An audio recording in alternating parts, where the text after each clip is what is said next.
I'm getting married to my lover, boss's daughter. You're no longer needed. George boasted over the phone. I could almost see his spiteful smile. My luck is finally turning around. Staying with you, I'd be stuck as a regular employee forever, but now I'm going to work hard as the future president. He laughed as he said this, as if my presence was the reason he couldn't succeed before. George had this weak spot in his heart, always blaming others for his troubles. I used to forgive him for that, back when I still loved him. But now, things are different. My patience has run out.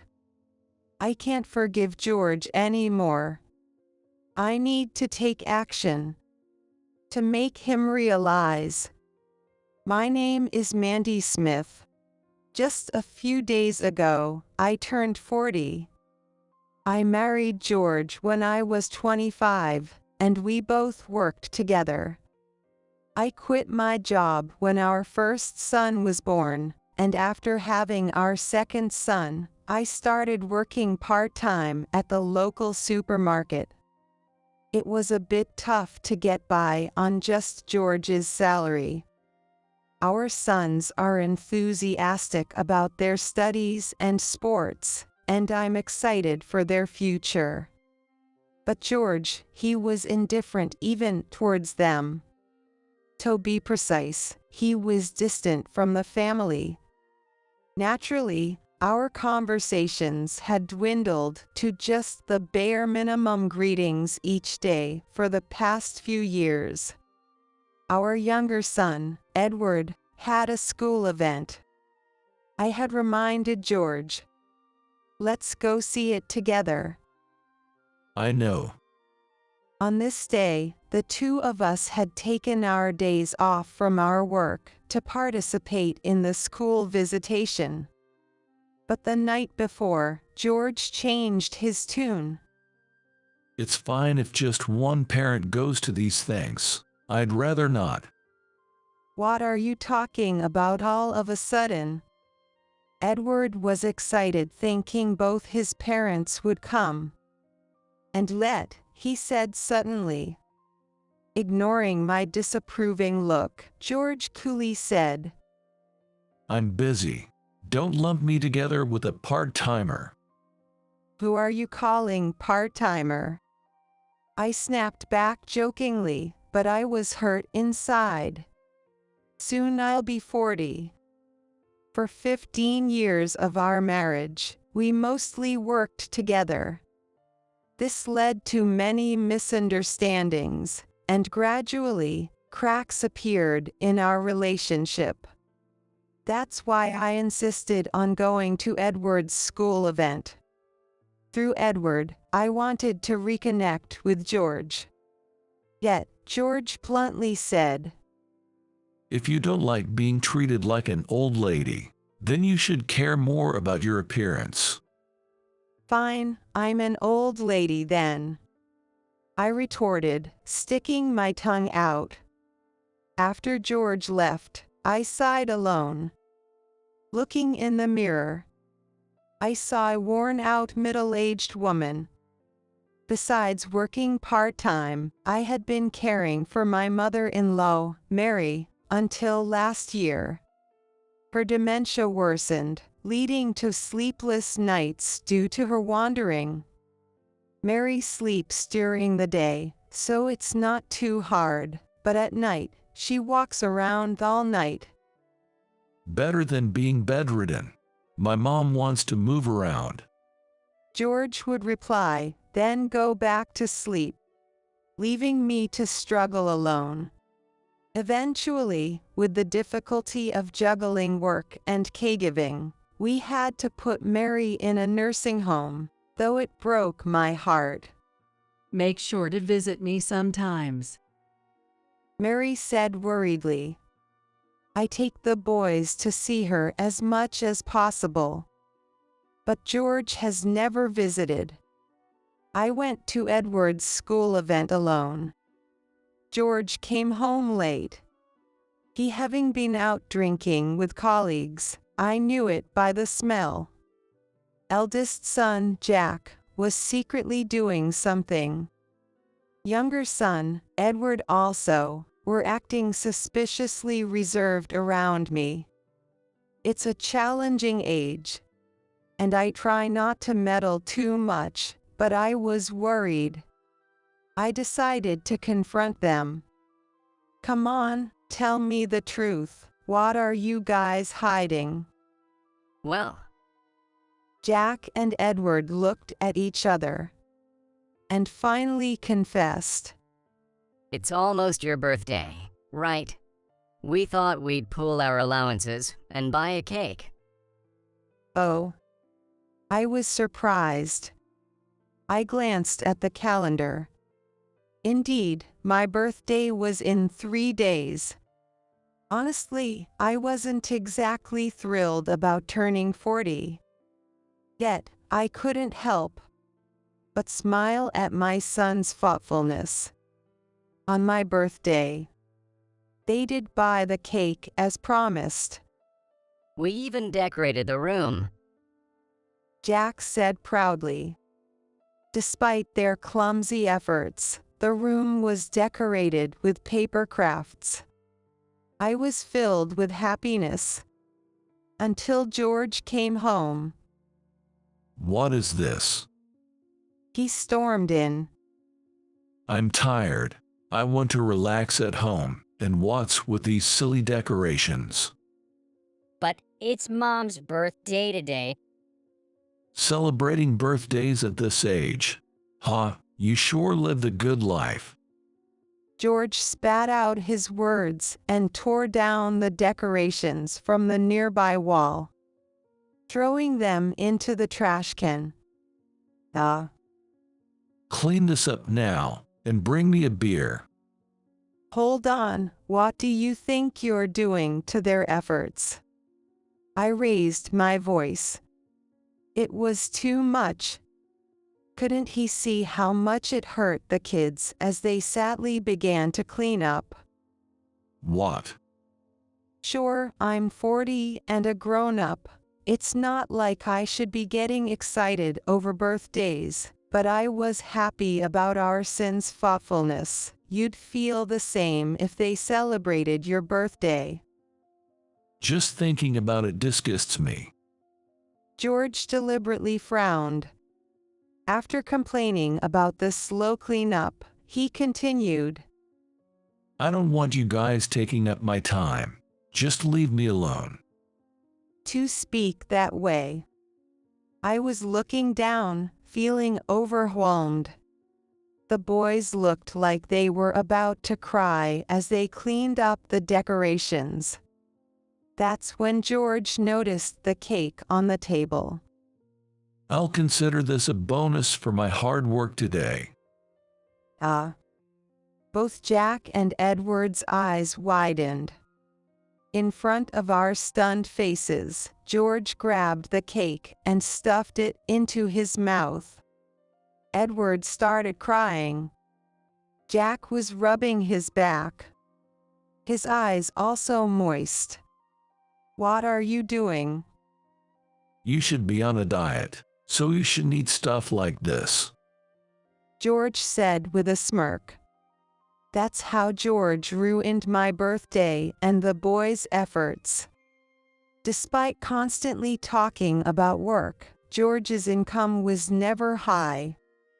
In fact, there was no sign of promotion, and it seemed his colleagues talked behind his back about his incompetence. When drunk, he'd vent about it. If only Carol were here, she'd listen to me seriously. Holding a beer can, George said this. I was startled. Use Carol. Listening to him closely, it seemed George was close with a woman named Carol. She is a junior at his company who is fond of him. He ranted about how wonderful Carol was, drunk. She's beautiful, honest, and cute, unlike you. How far have you gone with her? I wish I could marry Carol. Then I'd leave this house. George twisted his face in disgust. I was speechless. Even though he was drunk, I didn't expect him to openly confess his desire to cheat. The next day, George seemed embarrassed. He faintly remembered praising Carol to high heavens while drunk. I'm off. Have a good time with Carol, I retorted. George glared at me silently and left for work. By then, I was certain of George's affair. If she were just a junior, he'd call her by her last name. The familiarity of calling her Carol suggested more. Yet, I couldn't easily decide on divorce. What would the boys think? I remembered how George had ruined the recent birthday party. Since then, the boys kept their distance from him. He was always indifferent to family. But now, they completely shut him out. Still, George was their father. Is it right to cut ties so easily? I was concerned. Then, I was starkly reminded that my concerns were in vain. On my way home from my part-time job, George called. His message was blunt. I'm getting married to my lover, boss's daughter. You're no longer needed. Oh. For a moment, I couldn't grasp the situation. I was frozen. What a sudden, absurd statement. Yet George continued as if it were a given fact. I'm finally catching a break. I'd always be just a regular employee with you, but now I'm going to work hard as the future president. Carol, she's the boss's daughter. I was surprised again. It was clear George was having an affair with Carol. But I never imagined she held such a high position. George, with his average looks and income, and approaching middle age. He seemed mismatched for a boss's daughter. Carol. Right, you've been obsessed with Carol lately. Oh, yes, Carol. There was Carol too. George's strange phrasing. It was as if he had other affairs too. Anyway, let's get divorced, Mandy. Sure, goodbye then. I agreed to the breakup so easily, I even surprised myself. It wasn't that I forgave George's selfishness. On the contrary, I couldn't forgive him. As a first step, I was distancing myself from George. The boys would surely understand. George came home with the divorce papers. I signed my name without hesitation. As for custody, George pushed the boys onto me. I wasn't surprised. I had expected it. When I explained the situation to the boys, their response, Dad, you don't care about us. "Don't give up, I'm here for you," I would tell you the same thing to you too. said Jack, caring in his tone. Mom, don't be sad about divorcing Dad. Edward and I are here for you. Yay, Mom. Both of you, thank you. I was teary-eyed from my son's words. A month had almost passed since my divorce from George. My life hadn't changed much. I sent my sons to school and took care of the housework. And indeed, on my way back from my part-time job, George called me.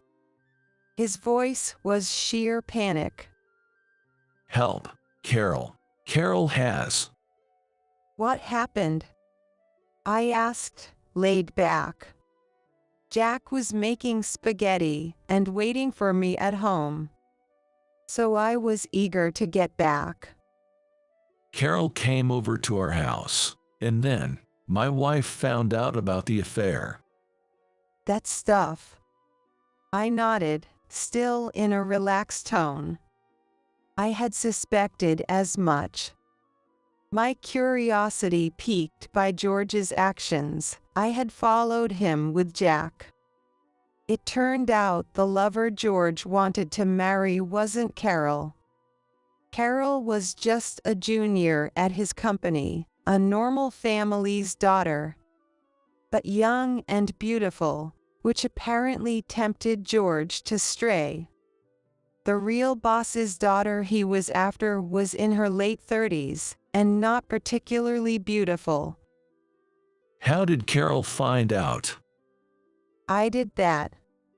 I said it as if it were nothing. What? I told Carol the truth. I even included some photos as proof. George raised his voice at my words. What have you done? Thanks to you, my wife is furious, and I've been kicked out. I've even lost my job. That's because you lied about that boss's daughter.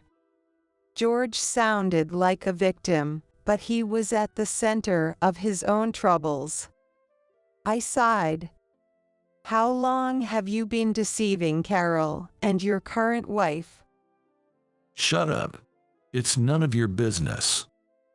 Well, it isn't now. We're divorced. I smirked.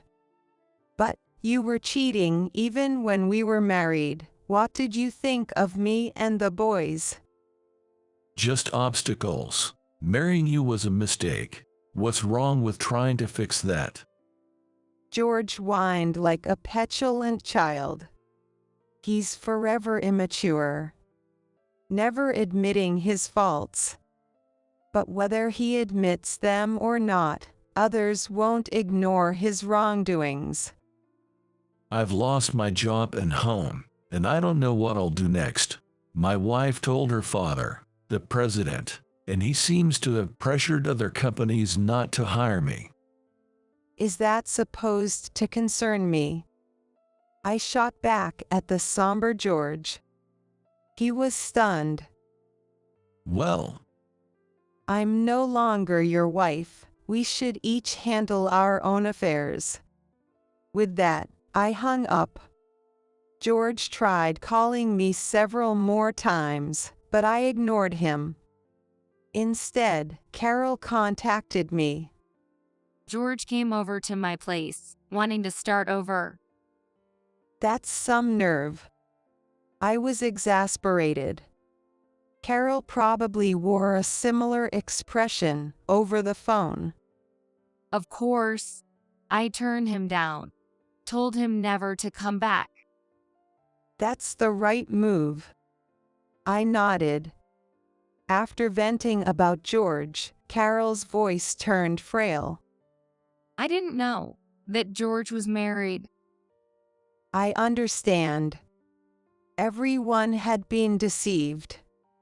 We were all victims of George, and there was no reason for us to dislike each other. I'm sorry. It's okay, don't worry about it. I ended the call with a wry smile. George's current wife also reached out, emotionally discussing her desire to divorce George and her frustration at being deceived. Her fiery voice made me think George had really picked the wrong person to deceive this time. After receiving a call that my mother-in-law, Mary, was unwell, I headed to the facility. The staff looked troubled. Your husband keeps telling us to try keeping up, and he won't come visit. So you contacted me. Yes. We know you're divorced now, but there was no one else to talk to. I see. I couldn't bring myself to dislike Mary. even though I was divorced from George. Before her dementia, she was a strong woman who taught me how to cook. And the boys were fond of her. "Mary, I'm coming in." As I entered the room, I heard her groaning. She was trying to sit up in bed in the back of the room. "Don't strain yourself." Mandy, didn't you divorce my son? Her voice was anxious. I nodded and moved closer to her bed. "Yes, but you are still the boy's grandmother, and the facility called me because you were unwell." It's just a cold, and I'm better now. Right after saying that, Mary coughed. The cold wasn't over. According to the manager, Michael has not been paid to the care facility, and he won't even pay the money for the hospital. "I'll pay for it, so let's go to the hospital, Mary. But Please get well soon and play with your grandsons again," I said with a smile. At those words, Mary seemed taken aback. okay. After making sure my mother-in-law, Mary, nodded, I left the room and spoke to the staff. A few days later, I visited Mary again. And to my surprise, George was there too.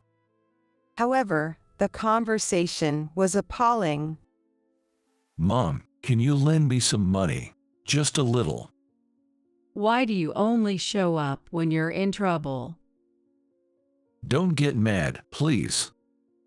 George continued in a cajoling tone, unaware of my presence at the doorway.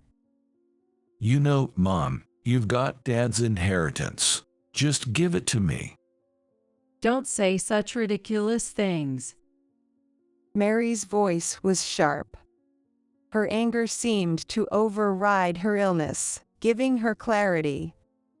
The money is for the grandkids. They'll need it for college. And for Mandy, who's been good to me. She's a stranger now. Even if she's a stranger, she's kinder than you. Mary stated firmly. I won't leave you a penny of the inheritance. It's for the grandkids. Mom. George pleaded. But it was useless. When Mary noticed me, she smiled warmly. Please take care of the grandkids, Mandy. Yes, Mary. I nodded solemnly.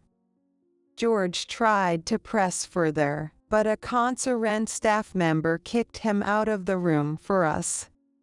Later, I learned that Mary had consulted a lawyer through the facility before her illness worsened, making sure her will was clear. It seems that George persistently visited his mother, but in the end, her heart did not change. Edward came home from school one day, nearly screaming. Dad showed up at school. He suddenly said he wants to live together. Really? Considering his past indifference, it was hard to believe he felt lonely now. Plus, Edward was set to inherit Mary's estate. George likely wanted to bring him home to get at that inheritance. Were you okay? Yeah, I ran away. It's definitely weird that Dad wants to live with me. Edward was unaware that he was chosen as the heir to the inheritance. Yet, he felt it odd that his father came to pick him up. He might go to Jack's place too. That's possible. In a rush, I decided to pick up Jack. Edward, stay home. Don't open the door for anyone. Got it. I left Edward at home and rode my bicycle to find Jack. He was already confronting George on his way back to home. Both looked tense. Just go away. I don't want anything to do with you. Don't say that, please. George reached out to Jack. Jack ran away. Hey, stop. Help. There's a suspicious man here. Jack. Jack had called his own father a suspicious man. But it wasn't surprising. The way George had interacted with him up until now was directly connected to Jack's words and actions. Jack noticed me, he says, clinging to my arm. Mom, get him away from here. George, enough is enough. I stood protectively between Jack and George. George gritted his teeth and glared at us. This is none of your business. Let me talk to Jack. Jack is my son. I had raised him from birth. George hadn't even held baby Jack. The weekends were wasted on George's outings, leaving me overwhelmed with childcare. And now, what did he want to talk about? Likely trying to convince Jack to disinherit, so the money would come to him. Jack, call someone. Okay. Jack nodded and ran off. As George tried to follow, I warned him. If you continue to involve yourself with my family, I'll have to call the police. What? George's face turned red as a demon. You ruined my future. You brought this on yourself. The consequences George faced were due to lying to 3 women, including me. Yet, George couldn't comprehend his own faults.